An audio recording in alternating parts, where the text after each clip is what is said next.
All right, today we're going to dive into a really powerful way of thinking about how to build things that actually last, whether that's a company, a community, you name it. It's a concept called the architecture of intention, and it all starts by completely flipping our script on what mistakes really are. So let's just start with this one, central question. It's really at the heart of this entire idea. What if mistakes weren't failures? What if they were actually something way, way more valuable? Well, that something else has a name.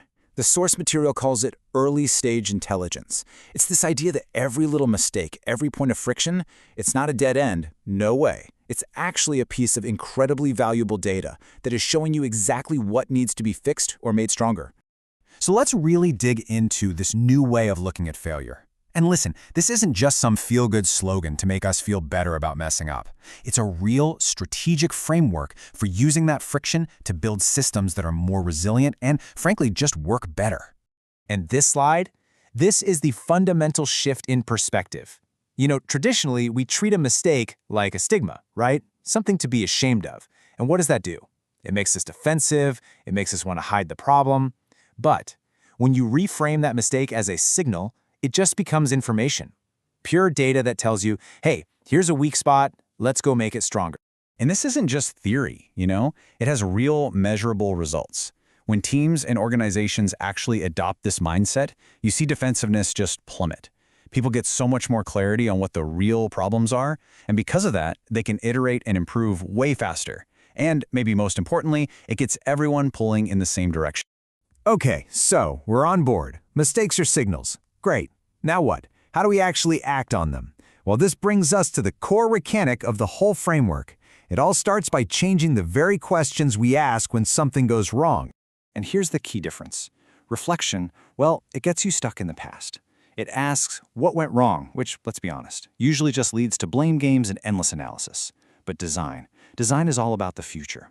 It asks a totally different question. What does this reveal about our system? See, that question isn't looking for a person to blame. It's looking for a blueprint for what to build next. And this right here is what separates the people who just observe from the people who actually build. A builder doesn't sit around waiting for everything to be perfect. Nope.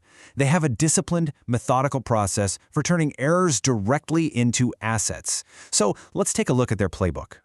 Now, this process, it's almost deceptively simple. First, you map the errors instead of hiding them. Get them all out in the open, on a whiteboard, whatever. Second, you take that mess of confusion and you translate it into a visual framework, something that actually shows you how things are connected. Third, you use that clear picture to make a firm decision. And finally, and this is key, you turn that decision into a repeatable system so you solve the problem for good. And that is how the magic happens. It's not about one single brilliant insight. It's a methodical journey. It's about taking those small, messy mistakes, and when you process them the right way, they literally evolve into the foundation of a solid master plan. Oh, I love this analogy from the source material. It's just perfect, right? Friction isn't the enemy. It's what gives you the grip, the traction, to actually steer and move forward. Without that friction, you're just spinning your wheels, going nowhere. So I know what you might be thinking. This all sounds great for a tech startup in Silicon Valley. But the real power of this framework is just how universal it is. These are blueprints that absolutely everyone can use. Seriously, this isn't just for business. Think about a neighborhood group trying to build a community garden, or a school trying to improve its curriculum. Heck, think about a family just trying to get through a chaotic morning. Instead of just getting frustrated, you could literally map the friction points. Who needs what, when, where are the bottlenecks, and design a whole new system for getting out the door. The core principles are exactly the same. Because here's the bottom line. It doesn't matter what the scale is. Every single collaborative effort on the planet faces this exact same challenge. How do you take all the messy, individual lived experiences, all the wins and the losses, and turn them into a clear, shared direction that everyone can get behind? At its heart, that is a design problem. And here's one more great analogy to really lock this in. The physics of managing tension and stress. They're the same for a tiny little footbridge as they are for the Golden Gate Bridge. In the exact same way, the principles for turning friction into forward progress are the same for your family as they are for a Fortune 500 company. So this brings us to our final and honestly our most important idea. It's not enough to have a good insight or to understand a problem.